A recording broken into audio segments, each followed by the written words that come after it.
like there's one thing like which is very close to me as well. Like I was international student. I came from India to study Mhm. here in Canada. And in that time, and even now, like I see so many students, it's like not very common, but it's not even that rare, like we shouldn't talk about. And the thing is that like when students like because they are leaving their family behind, close Mhm. ones, their friends, right? And they are alone here. So they sometimes feel alone and asking questions themselves, like why I'm here, is I have done something wrong, like why I'm not with my family, and they like become the victim of depression. Like I see numerous students who talk with me like how they went through a phase like of depression. Just Mhm. and this is very close to me again, like because I was a student as well. So really, I want your thoughts on it.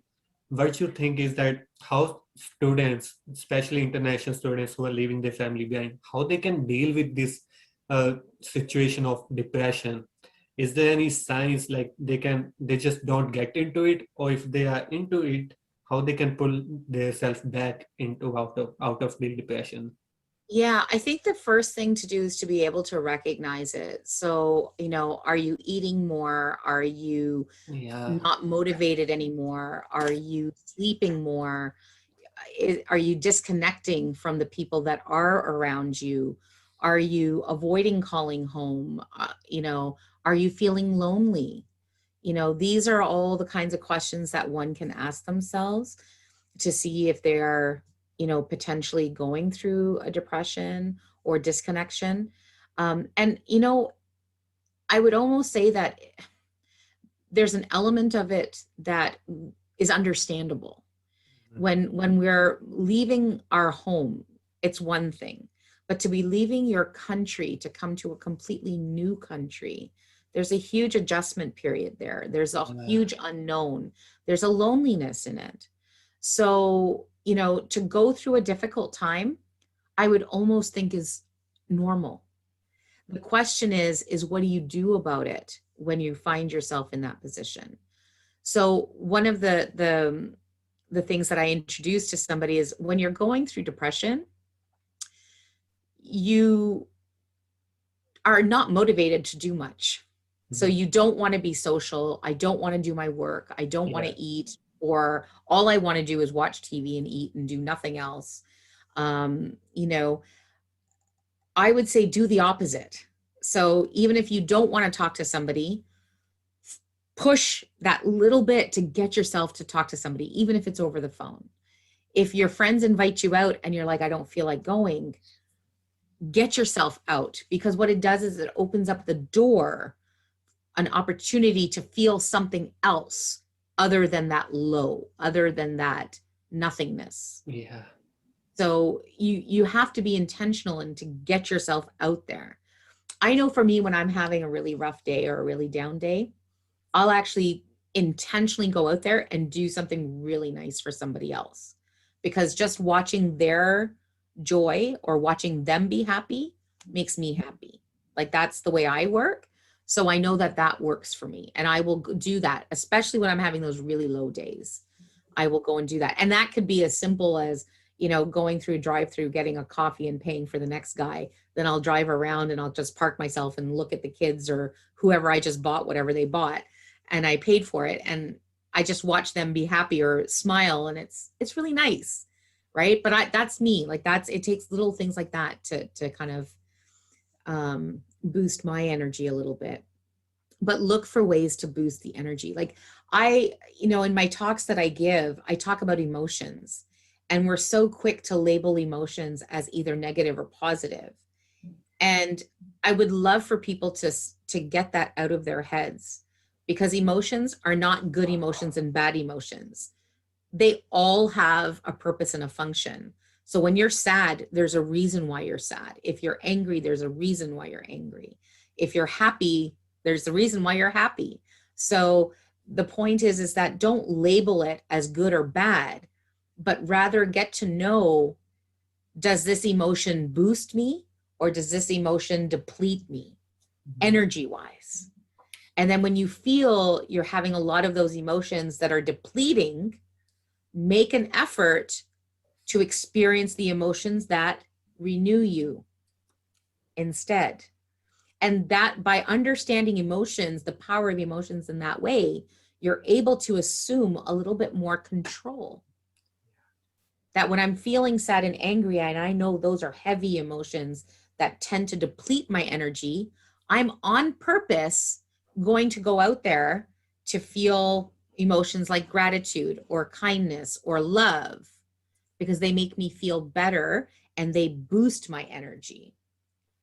So another thing for me that works is I'm a very physical person. I love to be hugged. So I know when I'm having one of those really draining days, you know, I will go to my children, I will go to my husband, I will even go up to a friend and say, can you just hug me for a bit, you know, or sit next to me or whatever. Like, I like that closeness. So, you know, I know that about myself. So now I'm able to ask for it. Yeah. So get to know yourself, get to know the people that surround you, and then be intentional about feeling more boosting emotions and less depleting emotions. But don't ignore the depleting ones, because again, they do have a purpose and a function, but we don't want to sit in it for long. You can now balance it out with better emotion, like with boosting ones.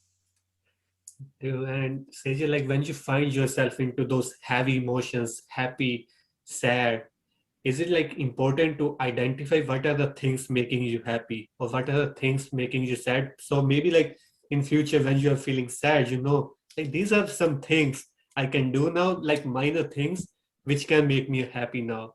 You think like is it important to identify those little tasks? Absolutely. So that's actually one of the exercises that I get people to do.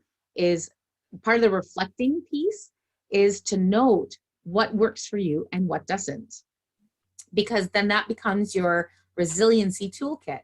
When you're going through something rough, you know exactly what you can do or who you can go to get what you need, right?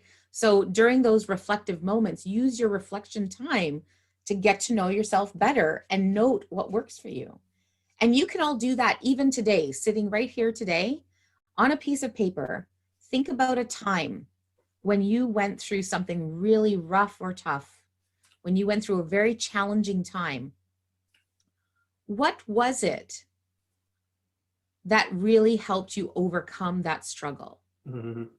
Who helped you? What did you do? What part of you, what aspects of your personality helped you get through that struggle? What did you, skills did you acquire or resources did you have to get to overcome that struggle? And how did you take care of yourself during that struggle? If you note those things down, you will get to know again yourself better based on past experiences and be able to then leverage those for future struggles Yeah. without even thinking about it, because you're so aware of what's worked for you.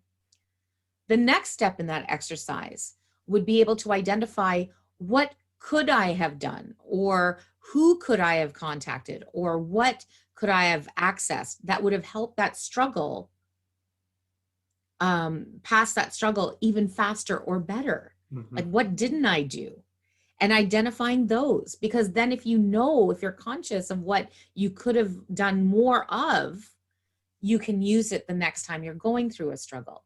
Like some people international students may not even be aware that there's university resources for them to help them if they're going through a struggle. Maybe they don't even know that there's communities of other international students that are there to be of support. So getting to know the resources and supports around you is very important. And you want to do that when you're not in a struggle, so that when you are, it's easier for you to get, easier for you to access, Yeah. right?